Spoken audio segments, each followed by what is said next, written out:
haven't given a speech ever. Okay, I get it. You're very encouraging. I love you.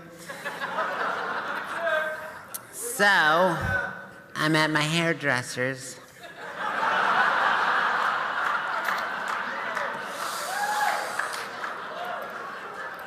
He's gay, go figure.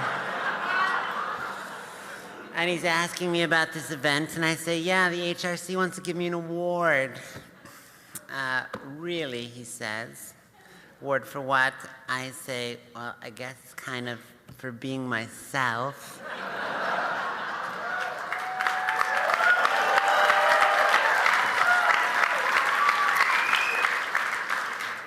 He's like playing with my hair, and he's looking at me like,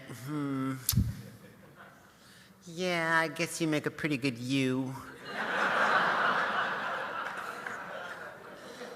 And I'm like, yeah, well, there wasn't a lot of competition.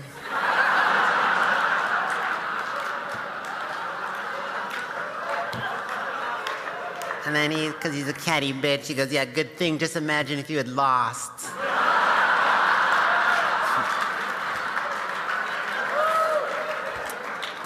So I've been going to this hairdresser, who's this gorgeous, lovely man, for almost 6 years. He knows everything about my family, how close I was to my grandma, how I met and married the love of my life. He did our hair for our wedding 3 years ago. He's seen the drunken, pornographic pictures of our honeymoon in Mykonos. But he doesn't know that I directed the Matrix trilogy with my brother Andy. And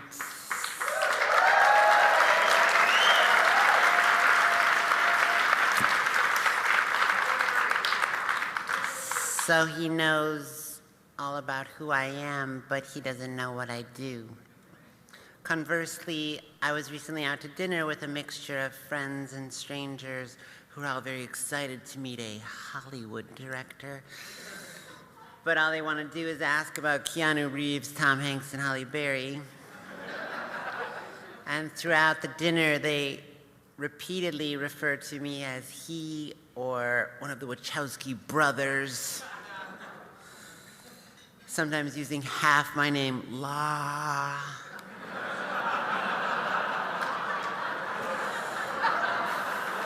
As an awkward bridge between identities, unable or perhaps unwilling to see me as I am, but only for the things I do. Every one of us, every person here, every human life represents a negotiation between public and private identity. For me, that negotiation took a more literal form in a dialogue between Andy, Tom Tickfer, our new brother by love, who's just gorgeous, with whom we directed our latest movie, Cloud Atlas. Thanks for the plug. Go see it. Several months ago, we were sitting in this Berlin club amidst beer-soaked haggardness of a space not intended to be inhabited by people and sunlight.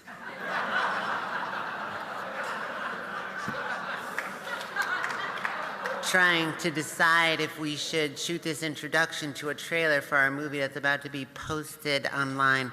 Tom Hanks was supposed to do it, but now he was unavailable. Andy and I have not done press or made a public appearance, including premieres, in over the 12 years. People mistakenly believe that this has to do with my gender. It does not. After The Matrix was released in '99, we both experienced this alarming contraction of our world and thus our lives. We became acutely aware of the preciousness of anonymity, understanding it as a form of virginity, something you only lose once. Anonymity allows you access to civic space, to a form of participation in public life, to an egalitarian invisibility that neither of us was prepared to give up. we told Warner Brothers that we decided we didn't want to do press anymore. They told us, no. This is, they were absolutely not. This is non-negotiable. Directors are essential to selling, marketing a movie. We said, okay, we get it. So if it's a choice between making movies or doing press, we've decided we're not going to make movies. They said, hang on.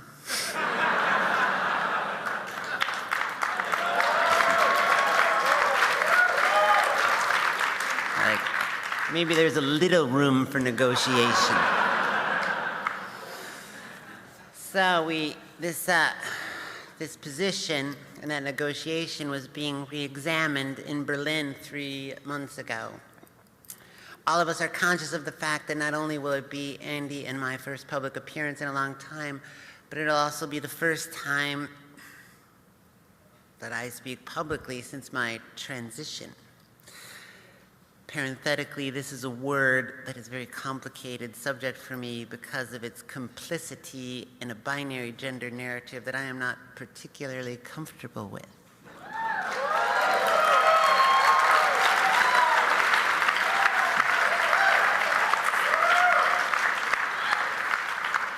Yet I realize the moment I go on camera, that act will be subject to projections that are both personal and political.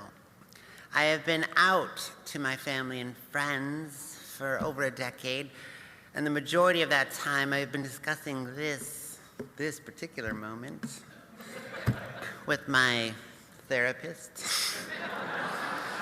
my family, and my wife, because I know eventually I'm going to do it, but I also know that there is going to be a price for it. I wasn't sure how it was going to come out. I just knew that when I finally did come out, I didn't want it to be about my coming out. I am completely horrified of the talk show, the interrogation and confession format, the weeping, the tears of the host.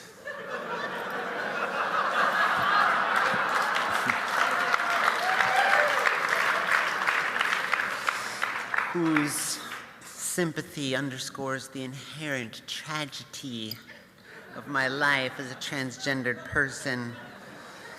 And this moment fulfilling the cathartic arc of rejection to acceptance without ever interrogating the pathology of a society that refuses to acknowledge the spectrum of gender in the exact same blind way they've refused to see a spectrum of race or sexuality.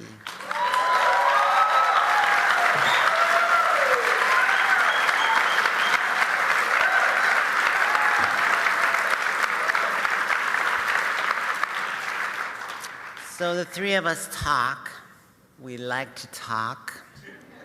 You're probably realizing right now, uh-oh, we got a talker here. There will be an intermission after about an hour or so.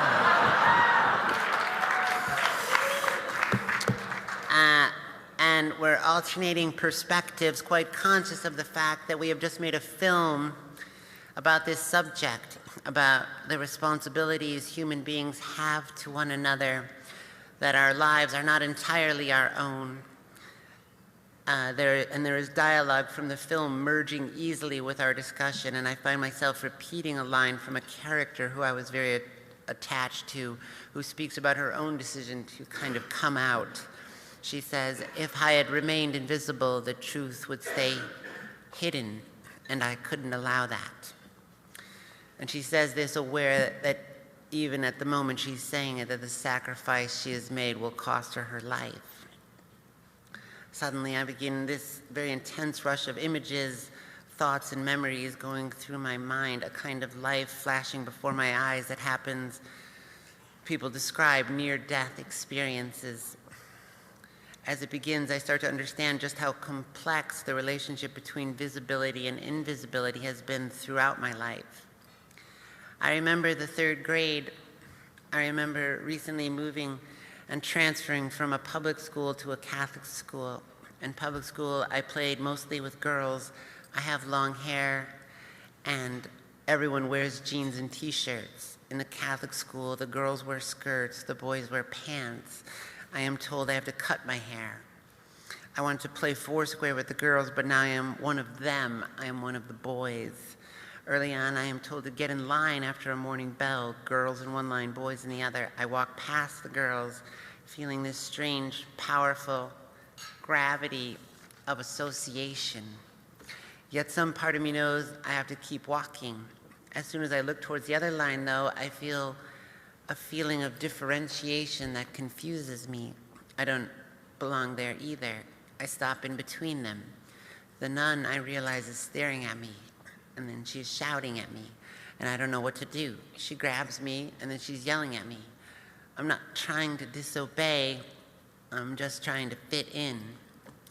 My silence infuriates her, and she starts to hit me, and suddenly, most improbably, if it happened in a movie, you would never believe this, but there's these screeching tires, and my mom suddenly just happened to be driving by. It's like, totally true. She jumps out of her car, she hurls herself at this nun, rips me away from her, rescuing me. She warns her, the nun, never to touch me again. And I have.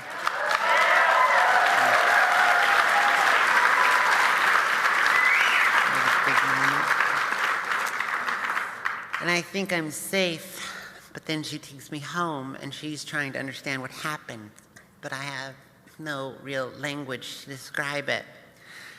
I just stare at the floor, and she keeps asking me over and over what happened, and I begin to feel the same frustration, the same mounting fury that I felt with the nun. She tells me to look at her, but I don't want to, because when I do, I'm unable to understand why she can't see me. The last time I was asked to make a speech like this one, it was my 8th grade graduation. I was valedictorian of my class, and Mr. Henderson, my teacher, informed me that I got to give a speech as a result of being valedictorian. I didn't think this was a very good deal.